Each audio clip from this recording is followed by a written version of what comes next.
I will get. Uh-oh. Okay. All right. So let me pull this up. Slideshow. All right. So the title of my presentation, our flip-flops are bubble compliant. And this is about my dissertation, which I'm currently in the middle of doing the field work on. I am a PhD candidate at the University of Colorado Boulder in the Department of Journalism. So yeah. So these are excerpts from my abstract from the bubbles. A wanderlust whose greatest joy is adventure, trapped inside a bubble, ready to explode. The world is my bubble and the road is calling my name. Where it takes me, I do not know. Into the wild I shall go. There's a couple pictures of me jumping off of a bridge, me jumping off my car. So my dissertation real quick is a 60-day-ish road trip around the United States. I have no set itinerary, just ideas of places I want to explore and things I want to do. I'm using autoethnography as an arts practice based form of literary journalism to explore traveling during the pandemic. It's pretty exciting because my university and my discipline has never allowed a creative dissertation before, and B, autoethnography in journalism. So breaking some new ground, hopefully. So that I describe it as the tale of an academic wanderlust exploring travel from the ground level. To non-academics, I explain it like this. It's part Jack Kerouac, On the Road, part Anthony Bourdain, part John Steinbeck Travels with Charlie, with a smidge of Hunter S. Thompson, because I do engage with psychedelics as an alternative means of seeing, as an alternative lens of seeing the world sometimes. And then some gay shit that happens along the way, because I write about my gay conquest. It's about an American road trip adventure, in short. So my dissertation is going to be a creative component, which has no academic literature in it. It's going to be accompanied by an exegesis, which grounds the work in scholarship.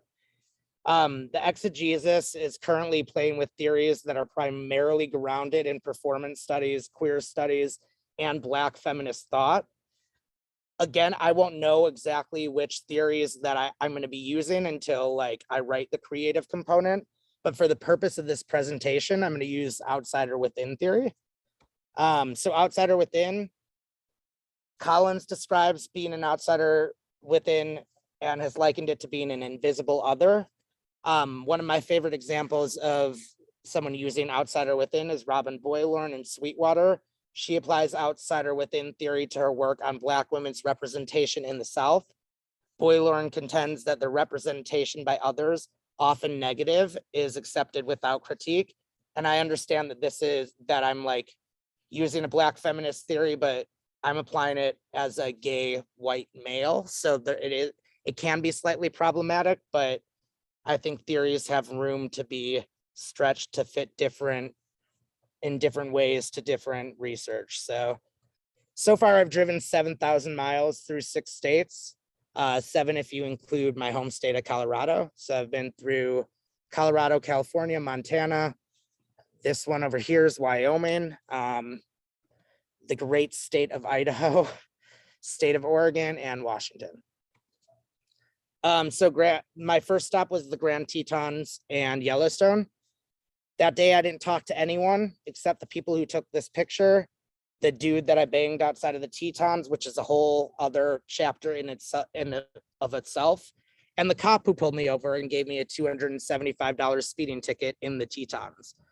Fun fact, if you are in America, you've probably seen all of the news about the missing Instagram influencer who was found dead, Gabby Petrino, and her boyfriend, who is the prime suspect. I was in the Tetons the same day. No, I didn't see them. No, I didn't kill them. I'm innocent, I swear, but I don't have any alibis except the cop that gave me the ticket.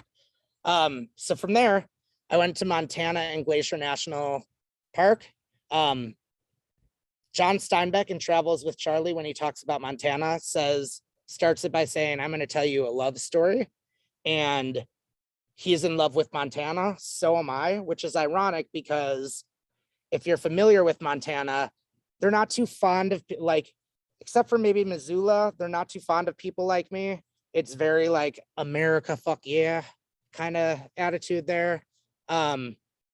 So in Montana, I have a stalker that has been an interesting development on this trip. This person is someone I met 2 years ago that when I returned to Montana this summer, thought I would want to see them again. And when I told them I didn't, has started stalking me and following me on social media and like basically literally trying to stalk me all over the country, telling me he's going to kill me, which has had to change how I am doing things and talking about my trip in these social media spaces, which is ironic because I'm an Instagram influencer with like 70,000 followers and I can't post where I am because this guy is literally telling me that he's driving to California to try and kill me. So I also met my future husband, the first of many on this trip. We almost got arrested together inside of Glacier National Park for public sex, but we didn't. I found that in Montana, boys want to talk about their whole life with me, probably because they're pretty lonely. I mean, there's not a lot of people like me and like them out there. So it's like you go over there and it's like they just want to tell you everything. And I'm just like, I don't really care. I'd want to, you know. I jumped off some bridges in national parks. It's one of my favorite things to do. I found on this trip, I like jumping off bridges. I was 5 feet from a grizzly bear. And then from there, I went to Gorge Amphitheater for Dave Matthews Band. That day, the first day I was there, I spoke to nobody except the people that parked next to me. And I missed the encore of the show because I was busy having sex with someone in a porta potty. I know it's gross, but you know, it inclined me to come back for the third and final show, which the first was on a Friday, and then I came back on Sunday. I found it interesting that I needed to have a proof of vaccine to get in there. I found it comforting, but also interesting.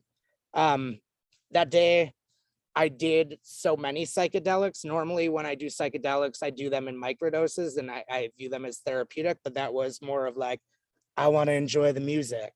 So I kind of went all out. And then after the show, I drove to Mount Rainier National Park through the wildfires of Washington, where like ashes were hitting my car, and it was crazy. I was surprised that I could even drive through there. So I ended up driving to Mount Rainier National Park, and then I spent some time there, and I drove back for day 3 of Dave Matthews. Again, I took a bunch of psychedelics to have the time of my life. This time I did talk to people because one of the aspects of my trip is that I'm supposed to interview people about their COVID travel experiences. So by this time in the trip, I felt like I was in my element where like I was ready to start talking to people. And the first people I started speaking to, water 1 second, were 2 about 50-year-old-ish soccer moms from Spokane, Washington. And when they started talking to me, I was like on a different level of coherentness. And I ended up giving them some mushrooms. And then 2 weeks later, they texted me to tell me that I changed their life. They were nurses and they had read about the therapeutic things that could help with mushrooms and psychedelics and for PTSD. So again, after the show, I drive to another national park, do some more psychedelics there. It's one of my things to do in national parks, jump off another bridge. All the while, I'm having this grand old time. Like, I feel like I'm finally coming into my element. Like, I feel like I'm not being that outsider within, like I'm becoming an insider. And the moment I get out of the national park and I get cell phone reception, I get a call from my sister that my mom has had a mini stroke. So now I really feel like an outsider within. I'm supposed to be interviewing and talking to these people, but I can't because my mind's stuck on my mom. She's my best friend. And I'm truly feeling like an outsider because if someone just would like say hi to me on the street, I just want to be like, can I have a hug and cry? So I was like very shut off from everything. My parents, though, insist that I continue with my journey, but my mind's just completely elsewhere. So my sister decides that, and she's reeling from failed pregnancy attempts. She begs me to meet me somewhere in between her cycles of in vitro. Me and my sister have always had an off and on relationship. So reluctantly, I agree. And I do so for my mom primarily because it makes her happy. And she meets me in Seattle.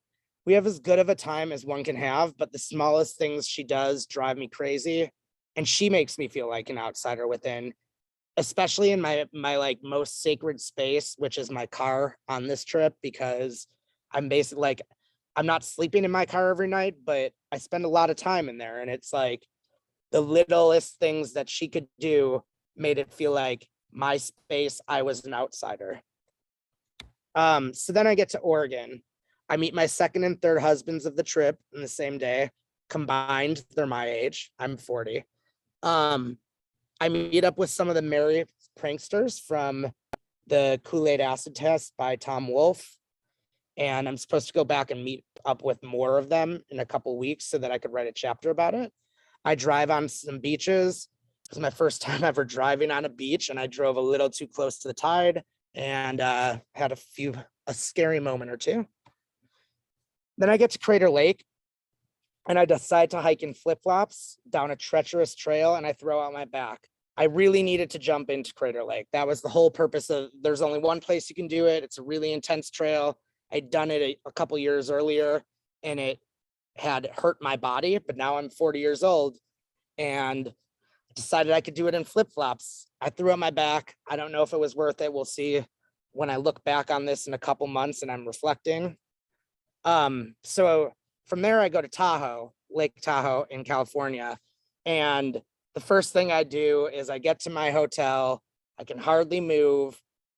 And I go to the ER. They shoot me up with cortisone and give me a bunch of pills to feel better, but I can still hardly move. I had only planned on staying there for maybe an afternoon, but I end up staying for 2 days.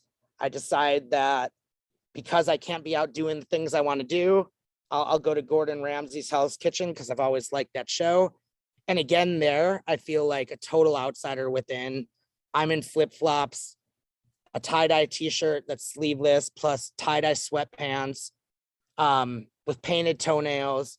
And the waitress just doesn't care about me. All of her other tables are far more important than me because, I mean, even though I'm spending $100, I'm not drinking, I'm not ordering desserts and multiple appetizers. So again, I feel like an outsider within.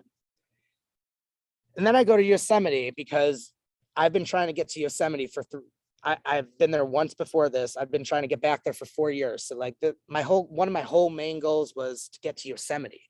But then I'm there and I can't do any of the things that I'm used to doing. I'm walking with a cane to get in and out of the car. My car has a roof that comes back. So one of the things I like to do when I'm driving is just push the roof back and then stand up. I can't even do that. So inside my own body, I'm feeling like an outsider within. I fly home to be with my mom from San Francisco, which is near Yosemite. It was really hard. I don't really want to talk about it because I don't want to get emotional.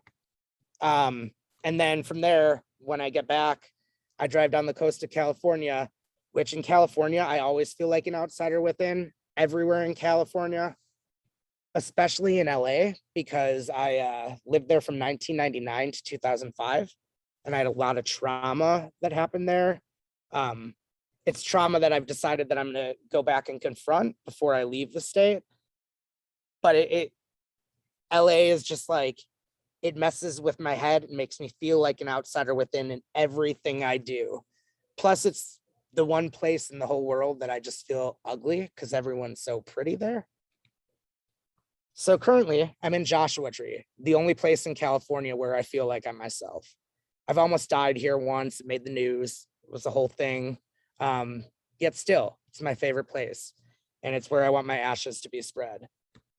So things I've learned thus far, I'm still making sense of a lot of this, and a lot of it I won't have completely made sense of until I write my creative component and start dissecting it in my mind.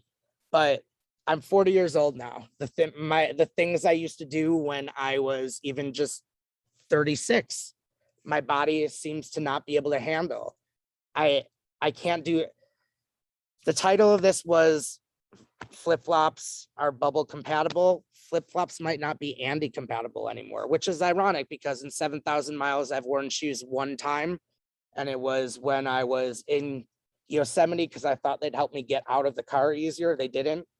One of the things I like about wearing my flip-flops is they allow me to show off my painted toes, which confuses everybody because a lot of places I go are national parks, which are in these really small towns, often very like across the street from where I'm sitting right now is a sign that says fuck Biden. So they're like very, very opposite of me. And I like to show off my painted toes, which confuse everyone because I'm like this guy with tattoos all over my body, full beard. I'm very cisgender passing. So it always throws people off. And I like to come up with different stories about it too. Some days people will be like, why do you paint your toes? And I'll just be like, because I like it. Other days I'll be like, I've got a 3-year-old niece and it makes her really happy. And I come up with all these different ideas in my head. And yeah, I am lying to people sometimes, but I'm also like trying to follow along with the Merry Pranksters, which is one of the greatest American road trip novels where I'm like pranking them in their head. But again, I'm the outsider within. And then lastly, I'm an outsider within even now on my social media because I can no longer post where I am or what I'm doing with my stalker. And so, yeah, that's all I got for you. And thank you. Thank you, Andy. Thank you. Gosh. What a journey. What a journey. And beautiful, beautiful images. Thank you. Might I suggest we run through all of our presentations and then we save some time at the end to do some chatting, just so I want to make sure that everybody has time to present what they want to share. Is that all right? Yeah. Thank you. It's also just due to my terrible skills as keeping time. So I'll get carried away. Thanks, Andy. Okay. Well, next, maybe we could hear from Cheryl are you ready, Cheryl? Yes, I am. Let me Awesome. my screen.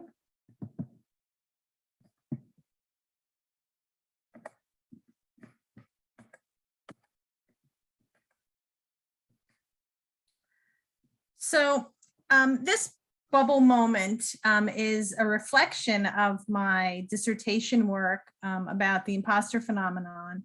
I spoke with women over the age of 60 to explore their imposter phenomenon experiences over the lifespan.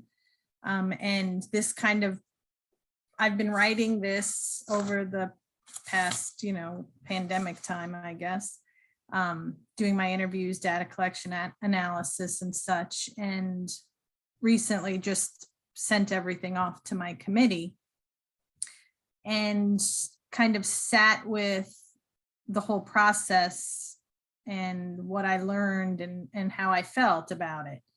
And so I start with this poem because I feel like it really illuminates kind of how I feel at the end of this journey.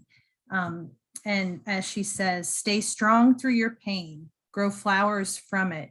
You have helped me grow flowers out of mine. So bloom beautifully, dangerously, loudly, bloom softly, however you need, just bloom.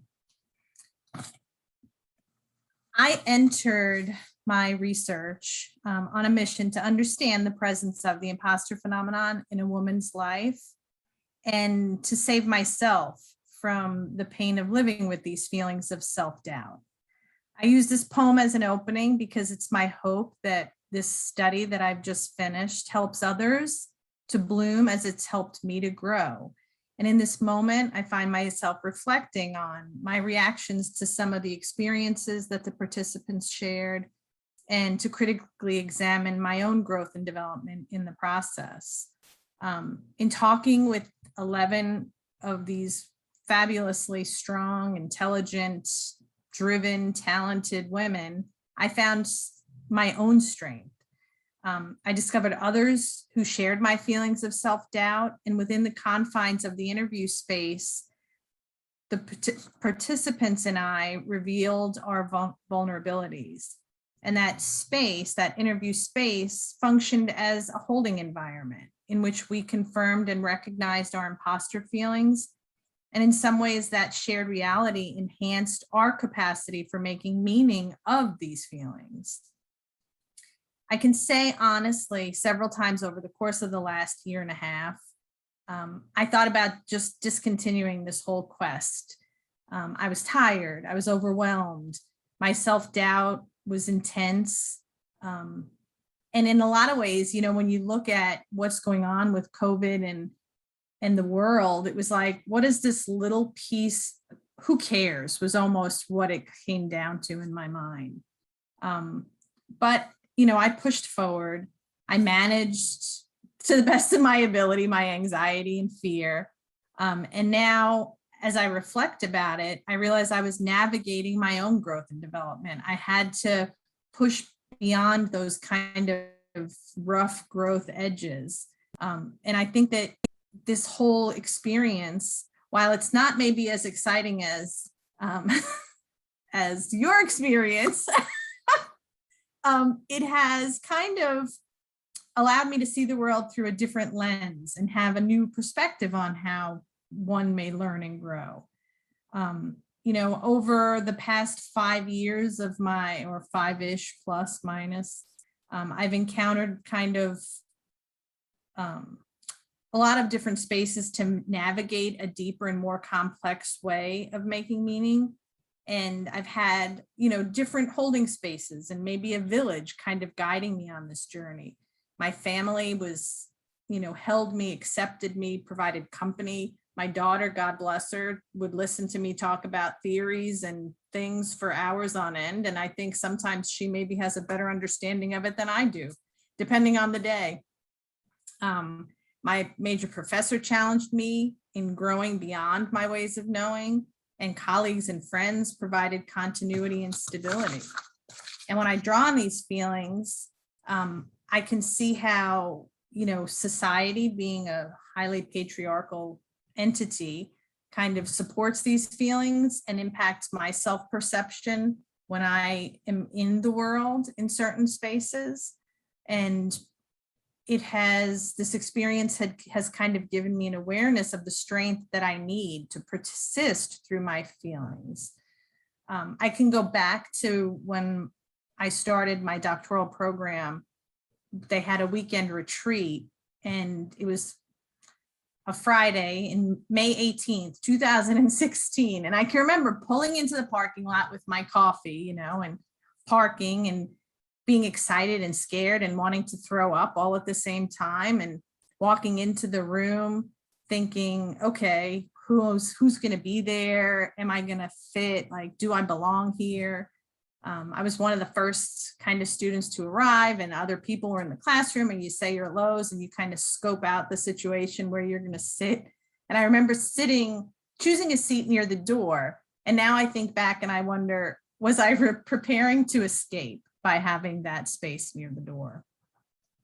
And on that first day, one of the professors talked about imposter syndrome, and I had never heard that expression before. And she had said that many students in graduate programs experience this phenomenon. And I thought, okay, well, who wants to be labeled with a syndrome? Because that sounds awful. And for those of you who don't know what that is, the imposter phenomenon is theorized as a phenomenon where a person, even though they achieve personal or professional success, they also experience extremely high levels of self-doubt and inadequacy, and they question all the time whether they've actually earned or deserved any successes that they've received. So, I was listening to them explain, the professor explain what this was, and I thought, oh my goodness, I've gotten through cancer and now I have a syndrome. Like, is there a cure? How am I going to fix that? And as I progressed through the program, and each semester, each class, I would hear a female student, talk about her imposter syndrome. And while it was comforting to hear other people talk about having the same feelings, I couldn't help but wonder why everyone felt like this. And I found it interesting that even though myself and others in our classes felt this way, we kind of never let it prevent us from speaking up. And when we did speak up, we provided valuable insight and discussion to the class. And then professors would say that they lived with these experiences, blow your mind, right? And then as I started to wonder what I wanted to do with my dissertation, I thought of different things with different populations and always came back to these feelings that I had. And I think while I wanted to understand the phenomenon better, I think what I really wanted was to fix me and to save myself. I can say now that I have completed the dissertation that it didn't save me. But the inquiry about the imposter phenomenon over the lifespan was somewhat freeing. Freeman in 2017 stated that inquiry should play a transformative role in society and an emancipatory role for individuals oppressed by current and/or past social arrangements. What you see here on this slide is quotes from the participants in the study, and the self-doubt and is in kind of the gray, black, purple. And then in the red is the other end of the pole where they realize that they are enough and they can do it. So just a little bit of what you're looking at there. But,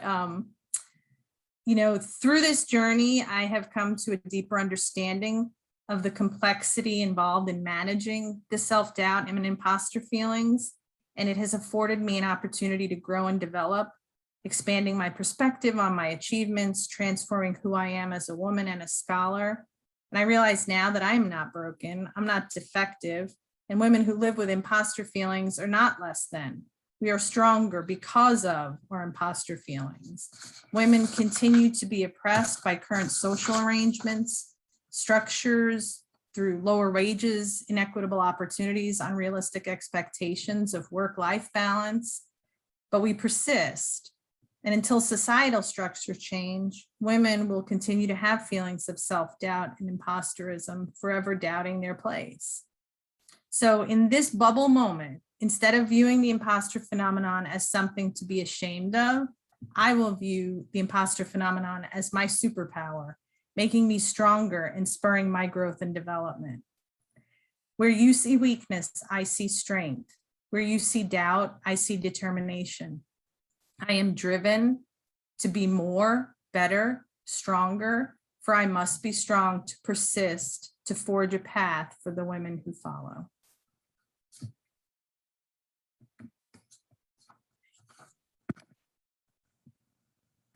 Thank you so much. Thank you, Cheryl. Wonderful. Thank you.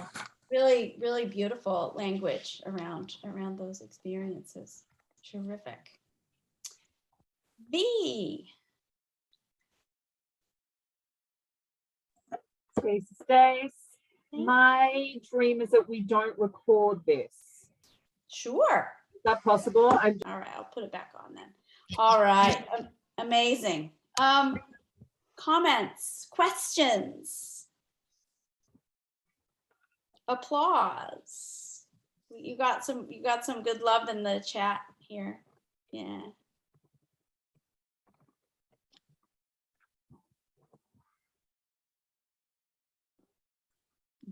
Cheryl, I have a comment on your presentation, if I may, but if we're waiting for other people to ask us questions, I'm open to that. No, jump in there, V, jump in there. I believe that imposter syndrome is a patriarchal tool that should be dismantled. Do Yes. you have any thoughts about this, Cheryl?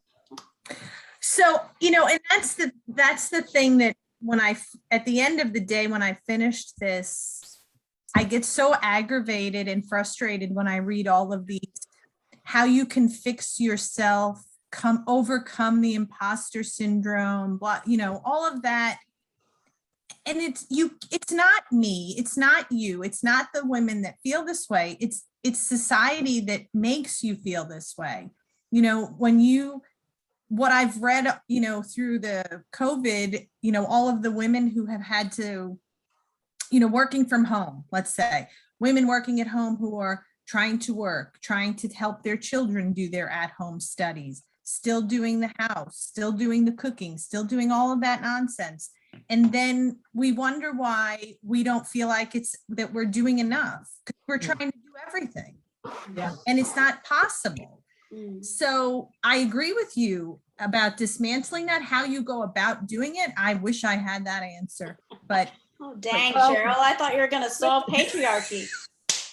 Well, what we do at ANU with my students, we just say, I reject this. Like when we feel it, we're like, this is patriarchy, we name it, or this is, homophobia, or this is ableism, and I reject it. And by declaring it and putting outside of your body, it's been really helpful for me and my students to just be like, racism, I reject it. Like I can, no, like, yeah. So there's something. That's an interesting way. It makes me, I don't know if you watch The Office where you are, but there's an episode where one of the people is saying, going to declare bankruptcy, and he comes out of his office and he says, I declare bankruptcy. And he thinks that, now his monetary issues are, so, no, I think that's a very interesting way of looking at it. And that's when it came down to it, it's really not, that's why I said it didn't fix me, because I wasn't broken to begin with. Yes. Thanks. Awesome. Thanks, Cheryl. Thanks, Cheryl. And this was my first autoethnographic conference as well, so I wasn't exactly sure what the expectation was. So, and plus you're probably not getting me at my best because it's 10 o'clock at night here, so. Me either, because I came to this from 30 minutes after teaching. And I thought it was tomorrow. So tomorrow, yes. You all did wonderful. You all did wonderful. Yes. Thank you. Cheryl, I just wanted to say that yours spoke to me too, because as someone doing something so unconventional for my discipline, and I've all, like, my first year of PhD, I came into it knowing I wanted to do autoethnography and journalism, and none of my colleagues, none of my professors understood where I was coming from. My advisor, who was on sabbatical for a year, and like, she's the only one that can see where my mind is with all of this in my whole department. And like, I had professors that'd be like, Andy, I really want to help you. I just don't know how. Like, but what you're telling me, like, I don't know where to point you. And it, like, one of them ended up, he wrote a thing about literary journalism and a call for ethnographic journalism. He basically wrote a thing being like, there needs to be autoethnography in journalism, but he didn't even remember it because it was 20 years ago. And I live in Colorado and he's a stoner. So like, I feel your imposter syndrome. I know I'm not like a female, so I don't feel like I don't have those things, but I feel it.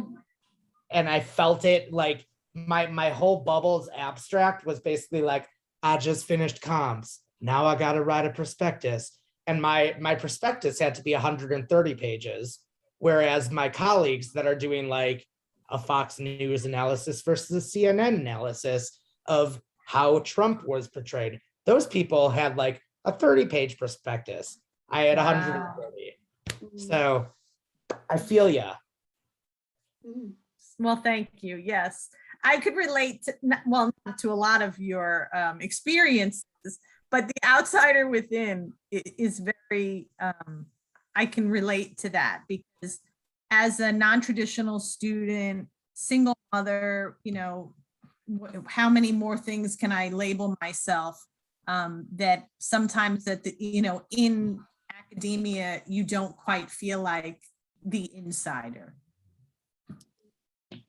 So, Well, and also like one of the things I wanted to say in my presentation that I didn't get to, because again, I thought it was tomorrow, not today, is that like another way I'm an outsider within on this travel is I go to all these places that are being enjoyed with like couples and families. And then there's just me, this guy that likes to do all of this stuff solo. And Fiona Stanley, who's presenting in another session, does some great stuff on solo travel, autoethnography. But like, it's just another way that I'm an outsider within, even in these spaces where I feel like I'm there, I'm still the outsider. Like I'm that guy that goes on a 4-mile hike by myself and meets the people on the trail that are on like their honeymoon. It's like, yeah. Yeah. Yeah, wow. Yeah. Great stuff, Andy. And yeah, Fiona will be joining us. So, I mean, it'll be night time for you, Andy, but we will record those UK sessions. So I already have seen her presentation. We talk, we chat. okay, great. All right. Mel has a hand up, and then I want to make some space too for Nicola's post in the chat. Mel, I'll send it to you, and then we'll talk, Nicola. Okay, very quick question, and this is my first critical autoethnography conference. I'm also a PhD candidate. Andy, I just wondered, in what sense of the word you had husbands, so many husbands on your travels? What's the difference between a husband and? Okay, so my first autoethnography conference was literally my master's thesis was about me traveling. I'm very unconventional as well. So my master's is in sport business marketing. And for my master's project, I went on a cross-country road trip to every Major League Baseball stadium to write about fan experience using autoethnography. And my first conference presentation was at doing autoethnography when it was still called that. Now it's called International Association. And I can never quite, but it's IANI. And I presented, it was called Sorry Not Sorry, an autoethnographic memoir of a traveling gay floozy, because it was about the things I wanted to write about when I was writing about my fan experience and my 30,000 mile road trip. It was about all like the sexual stuff that happened, because I'm a promiscuous soul. I got a lot of loving to give, right? So that's why I meet so many husbands when I'm on these travels. And that's part of one of the things that, like, when I said I mix in some gay stuff that happens along the way, there's like going to be chapters about those. So like the first husband was just like the most beautiful person I've ever seen. I sent Victoria pictures. I couldn't do that in this because it wouldn't be ethical, but like he was just gorgeous. And then the second one was just like, I wish I had met him when I was his age. And then the third one, I mean, I won't even, he was just special. So, and I'll be on the road for another month, maybe 2. So there'll probably be 5 more husbands, which, maybe one of them will be my husband. But yeah, I guess that's my answer. Thanks, Andy. The power of positive thinking. Yeah. Nicola, you're certainly welcome to add your voice here. I just wanted to note the kind of reluctance sometimes that folks encounter, particularly when doing postgraduate work around autoethnography, and you've included some powerful words from Art Bachner about the idea that autoethnography, even now, decades on, is still seen as too elusive, crude, and uncontrollable to be subjected to scientific inquiry. And certainly we get a lot of those disconfirming messages sometimes. So Andy's, looking for people to support in that postgraduate work, and lots of postgraduates, I think, that I talk to, and I know my colleagues do, feel the same. And certainly we hear that on the Facebook or the ISAN conversation and that network and at ICQI. And, I think that that showing up to gatherings like this or the IANI conference in January or ECQI, which the abstracts I think are closing on the 11th of October, or ICQI, you become disabused of the idea that you're out there in the wilderness doing something all by yourself, because there's a large and vibrant community of autoethnographers, and we can provide that support. I mean, the good news is, thanks to folks like Art Bachner and Carolyn Ellis and people even before them, there's been a lot of good work. Tony Adams, And Jonathan Stacy Martin. Holman Jones. Thank you, Andy, who've really spelled out what how this is a viable and rigorous methodology for doing certain kinds of work. It's not for every kind of work. I mean, I might hazard to say, I get a little itchy and nervous when we're trying to articulate ourselves in relation to the terms of scientific inquiry and start talking in the language of reliability and validity, etc. It sort of gets back to our conversation about the imposter syndrome being a tool of patriarchy. And I certainly think that the scientific method can be a tool of oppression, particularly for anybody who's working in the qualitative, realm. And there is a place for the scientific method and for that kind of experimental inquiry. It does a lot of good work for us. It doesn't do a great job with the specific, with the concrete, of course, with dealing with subjectivity. I mean, this is why a lot of folks turn to autoethnography, because you can't take yourself out of the research. I mean, I just don't know how a scientist does it either, because people are drawn to certain kinds of lines of inquiry because of their personal commitments, sometimes what happens to them in their lives. So stay connected, Nicola. And if you need resources to help you have those conversations, then they are out there, and we are all, I think, happy to provide them. And as Carolyn Ellis always underlines, and this sounds a little cultish, but I don't mind. When you're part of this community, then you kind of take on board the mantle of supporting other critical autoethnographers in whatever ways you can. That can be sharing work, that can be turning up to these kinds of meetings, because I think we are a very generous community. And so if you need help, that help is there for you. So that's my kind of motivational speaking for today.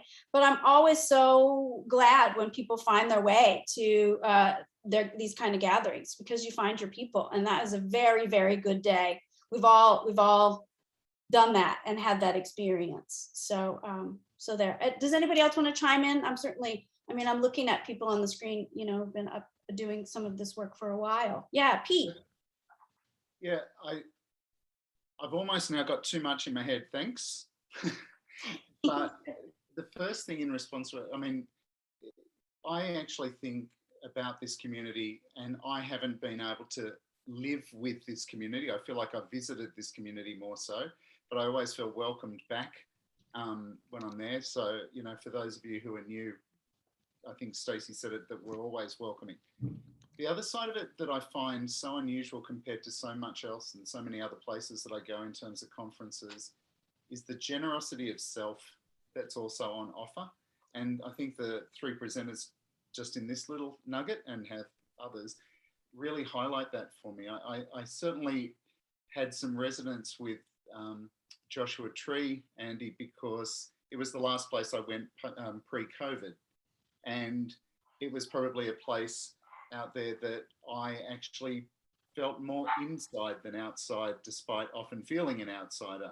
And I think that the thing about that is it was at a time when I wanted to actually just take that moment to be who I was in my own little bubble, pardon the metaphors. But the other side of it that I really was thinking about was the whole idea of the imposter, and how it is that in some ways I feel my journey, you know, I'm post PhD, you know, a couple of years or whatever, and I've got a fairly heavily administrative role in a university. But what actually sticks out to me is that we're all suffering from an imposter, and what a beast it is that we seem to be a part of in academia, what it's doing to us. And yet we've also got an extra layer at the moment about a bit of a survivor guilt. I'm not sure about others, but it's certainly something. I've got an enormous amount of friends who have been unemployed through the last, you know, 18 months or whatever, and yet often there's this undertone, oh, but you're all right because you're still working. So you feel a little bit like you can't actually then say, I'm having problems and I'm struggling as well. So I think that the imposter thing, just, it's like the beauties of what happened in a situation like this are often mitigated by the realities once you leave a conference like this and leave this sort of study. Oh, to spend our whole life in this sort of bubble. But would it actually be something we'd take it? You know, it's like having a great view. You don't always look at it. And so for me, I think what really resonated through all of this was how deeply people have to actually get in touch with whatever it is their thing is that's itching them, and how fortunate we are that we've got an opportunity like this. And Victoria, I really liked your call it out idea, because I feel like that's sort of what this community does. It calls it out. It sort of answers the naysayers about the scientific over the blah, blah, blah, and all that. You know, it's everywhere. So I actually think that that's part of what one of the strengths here is. Now I've given my motivational speech. Go, Pete. You're welcome. It was for free. There is no charge, and feel free to replicate. Thank you, Pete. Thank you. Other folks want to chime in at all? I'll just chime in and say that I felt so alone in academia until I went to my first doing autoethnography conference. And like, I made friends there that it was finally like, after I presented my paper, there were some people that were just like, I can't believe you just went up and talked about your dick in front of Carolyn Ellis and Art Bachner. I'm like, I did. And then there was another guy that came up to me crying and was like, I thank you for your courage, because it made me think I could write about these things one day.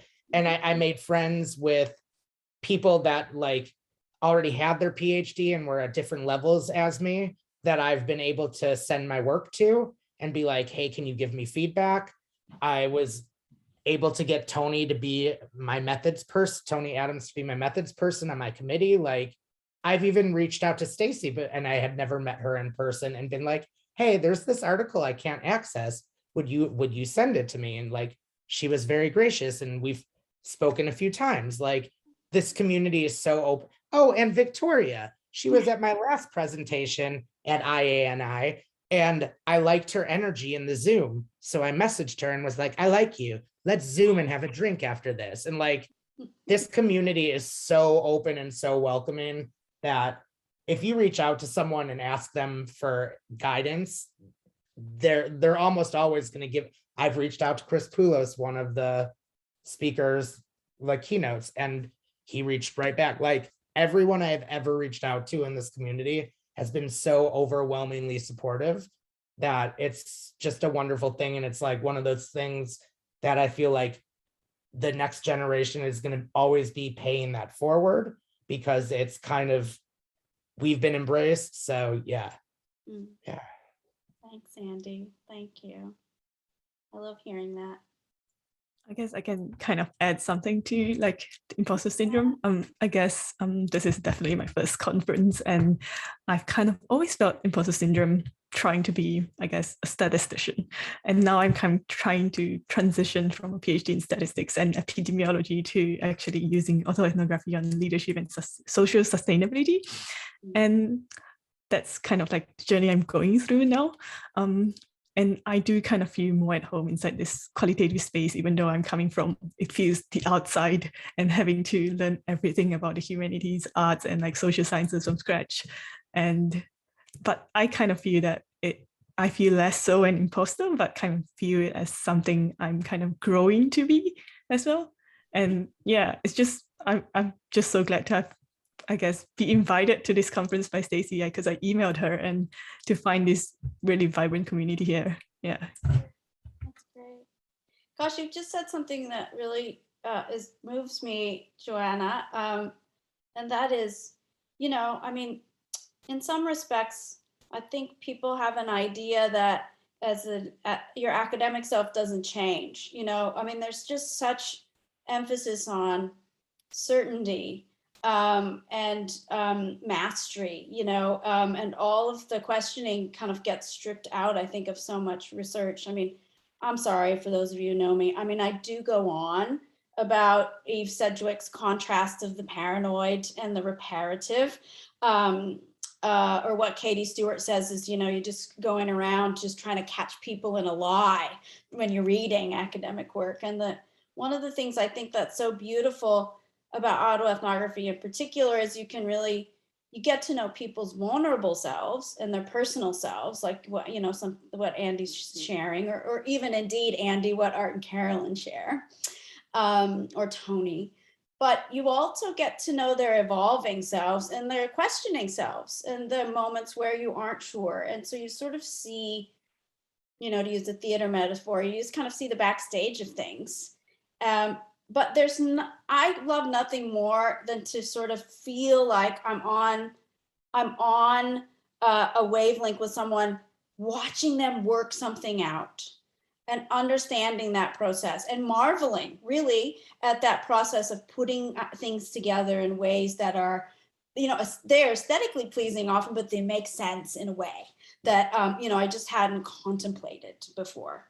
And on that note, just a small advertisement for every single other person that we're going to see in this program. But in particular, my friend Craig Gingrich Philbrook is one of the most masterful putting things together kind of thinkers. You can just see the beautiful insight at work. And he'll be with us tomorrow in the morning. I think in the very first session. So hopefully those of you who are on the screen would still be awake. It might be quite late for you, I realize, but it would be worth it. And you may not have seen Craig at present before. So that'll be a treat that he'll be with us. So yeah. Thanks, Joanna. Can I say, for the people that are just discovering autoethnography, one of the most valuable lessons I've learned from every autoethnographer that I've met, I spent so much time trying to defend what I was doing. And one of the things that I've been told repeatedly by Tony, because he's on my committee, by Dave Purnell, by Lisa Spinizzola, like by the people I send my work to that have done this and trained with the rock stars, they've all told me, stop being defensive, just do it. Just go ahead and do it. Say what you want to say without being defensive. So if you can not be defensive in your work, it's something I'm getting better at. I'm still doing it a little bit, but yeah, just do the damn thing. Yeah, thanks, Andy. Yeah. Great. All right. Any other comments? Any other questions or applause? Thanks, Nicola. Glad to have you here, Nicola Hearn, who's an amazing filmmaker. And I don't know, kind of new to autoethnography, but it's your jam. I definitely think it is. So I'm glad to see you today. And Natalie is also one of a new cohort of pretty fab doctoral students at Monash University, where I'm based. And we also have the wonderful and talented Donna Hansen with us today, who's being quite quiet. And Donna, thank you for sharing the way you were wrestling with putting together your work for the conference. I love knowing that, I'm not the only one, or this, in our case, Stan and I aren't the only ones.